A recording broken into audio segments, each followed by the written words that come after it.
Okay, this is the second of 3 videos of my trip.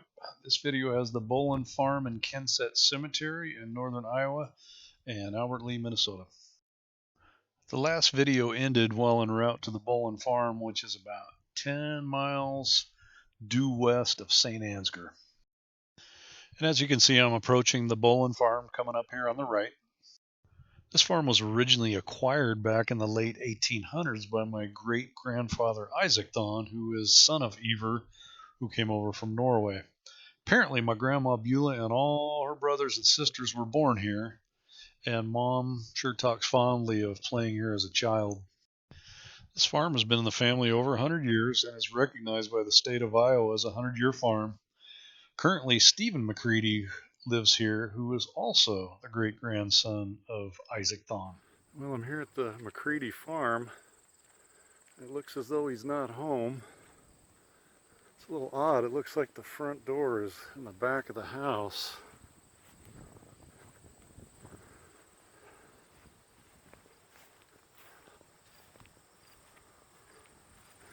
But it is a pretty place.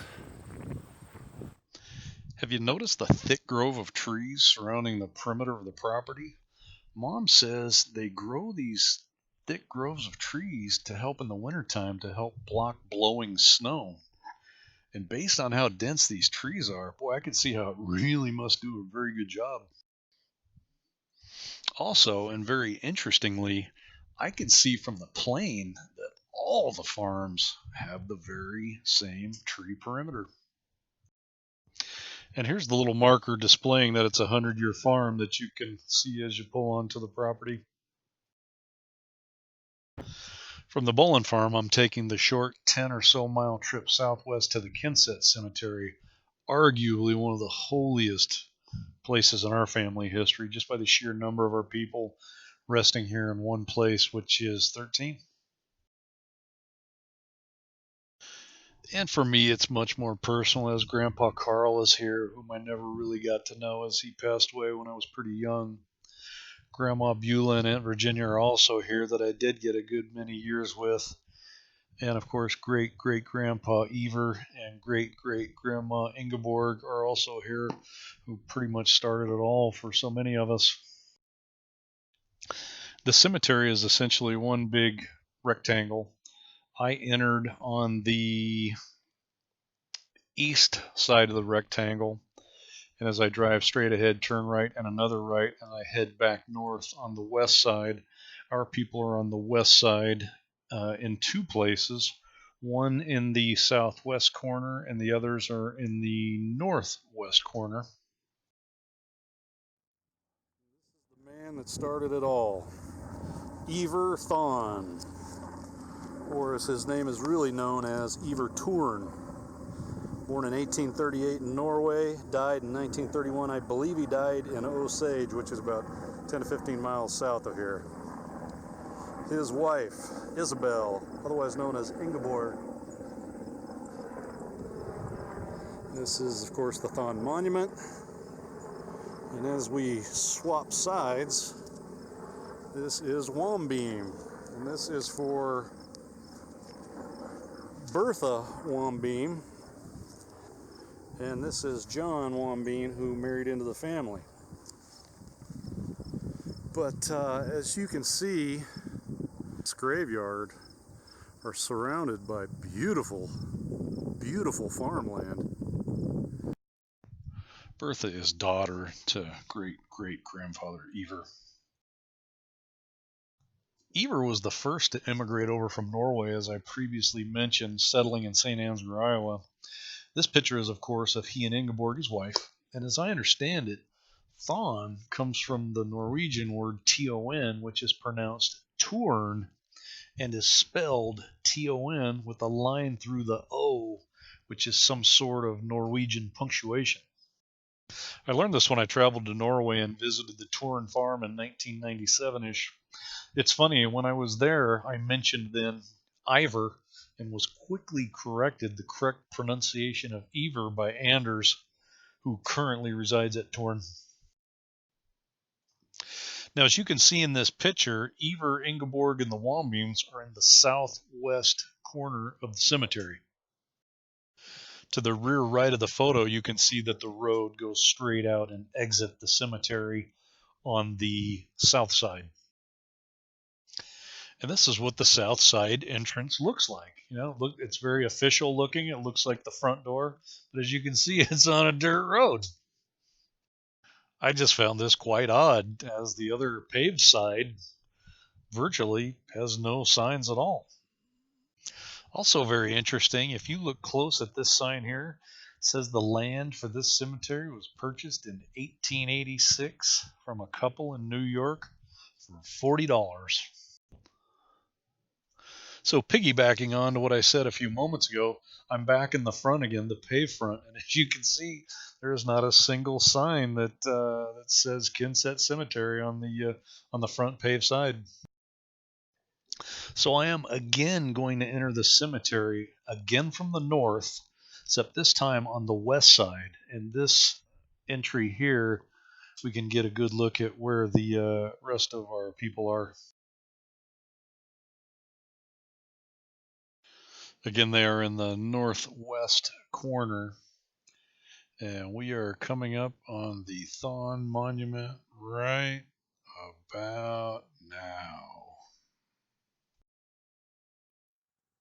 This is Aunt Eunice, Grandma's sister, Isaac, Grandma's dad, Chrissy, Grandma's mother. I think this little broken headstone belongs to Beulah's little sister, Belva, apparently died as an infant. Moving over to this side. My grandmother and grandfather, Carl Leland Thomas and Beulah Thon Thomas. Of course, I just visited Carl's parents' grave in Mason City earlier today. And Virginia and Uncle Edgar and Aunt LaWanda. So all these folks are in this little cluster here. And as you can see, it is surrounded by absolutely beautiful farmland. And the cemetery itself is immaculate, nice and green. Out here in northern Iowa. So again, Isaac Thon, my great-grandfather. A couple of pictures here of him, and this next one coming up, another great period picture.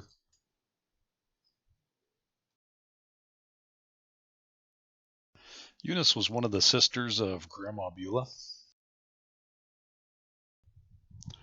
So unfortunately, this little broken marker, I guess, is Grandma's sister Belva, who died either as an infant or very, very young.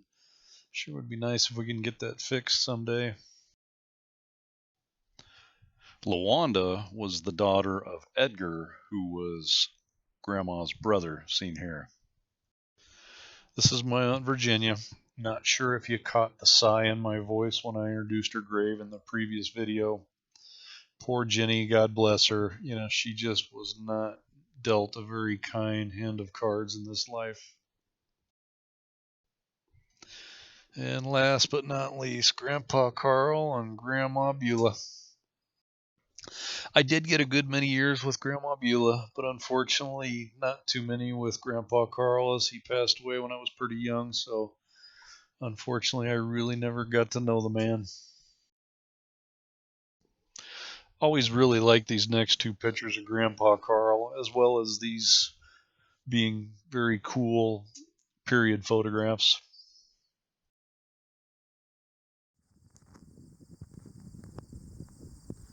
Listen.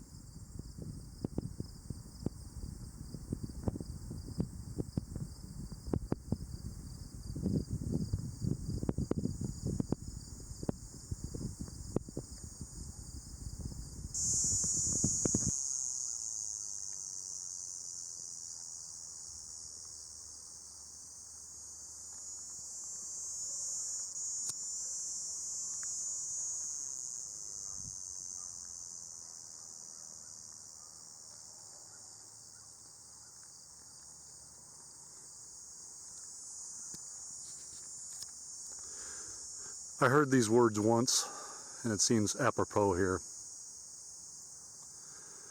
This may seem a lonely place to leave them, but they're not alone, because many of their kind rest here with them. This prairie was like a mother to them. She cared for them while they lived, and she's nursing them while they sleep. So I'm sure you detected a little mood change there. You know, being out there in the middle of nowhere by myself, it's stone silent except for the buzzing of the insects. Thinking about all these people, our ancestors long gone, what their lives were like, many of them in such a different time in our country. You know, I'm not a spiritual person, but it was pretty personally powerful. So I actually felt a little sad when it was time to say goodbye to all these folks. But it was time to point the rental car north and head the 30 miles up to Mom's hometown of Albert Lea, Minnesota. Albert Lea has a couple of lakes, but this is Mom's lake that I approached from the south. And Mom's house is around the lake for a bit, right up and behind that water tower off in the distance. The first place I stopped was Mom's little fishing island.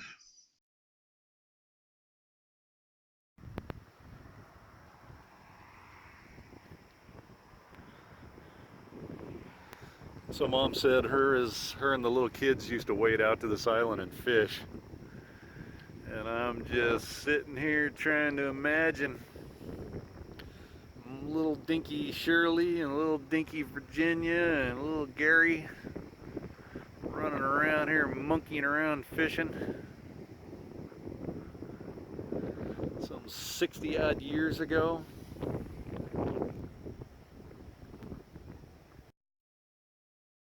So, big drum roll. Here's the place. Here's Mom's house where she spent a good chunk of her childhood. So on the corner of Fountain and Vine, Mom was saying that used to be like a little gas station maybe. Of course, that's Mom's old house.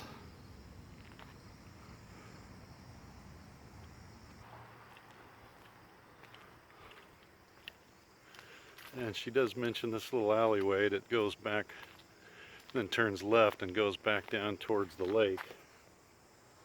But here we are, where Mom lived 60 some odd years ago here in Albert Lea. Just took a few pics of the houses as I walked away from Mom's place towards the lake.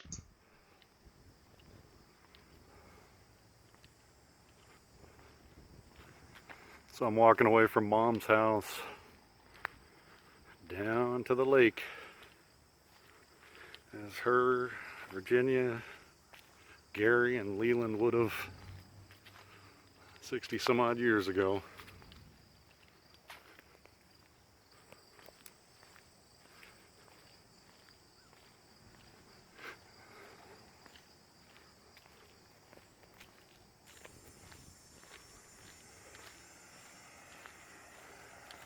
So get ready for a little unscripted, unexpected entertainment of me almost taking a trip to the hospital.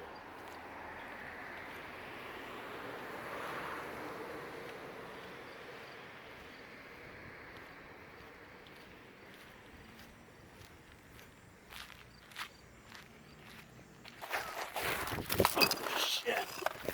God damn. Oh. Well, there's an addition to the story. I slipped on some mud and about cracked my knee open. So Mom's house is down that street, that's Vine. Her old school was up on top of that hill on Abbott Street. And she indicated that this little hill here area was where her and the little kids used to go when it was snowing to slide down the hill. I guess one winter Gary got some new skis and skied down the hill, and ski flew off and went in the street and got busted, I guess. So anyways, and of course with the lake as the background, must have been a pretty amazing place to grow up.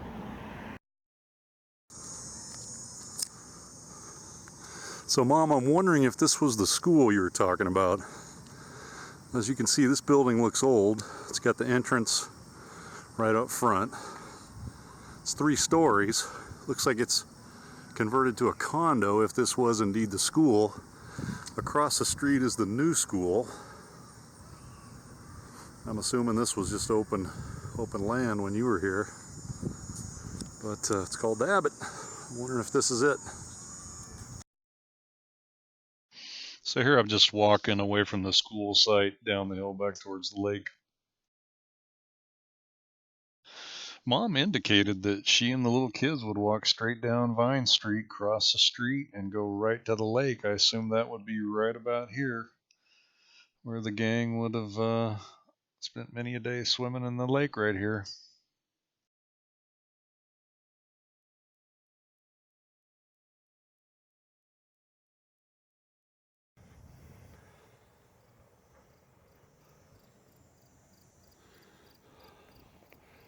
Well, this is the last part of my Albert Lee adventure. I'm just sitting here on Mom's little snow hill that they used to sled down and slide down as little kids.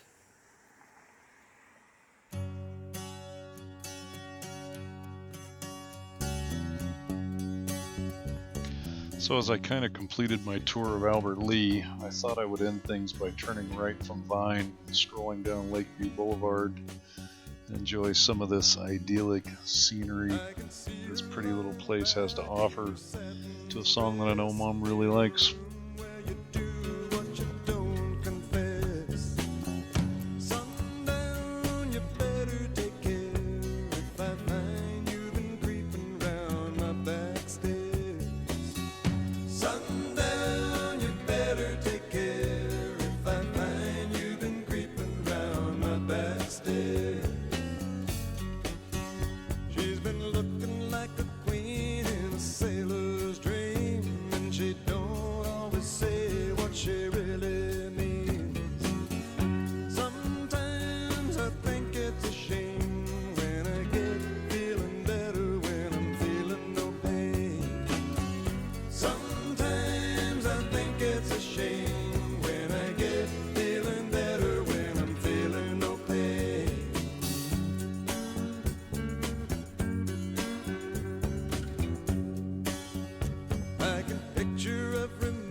Saturday, September 20th, 2019. My stay here in Albert Lee is coming to an end.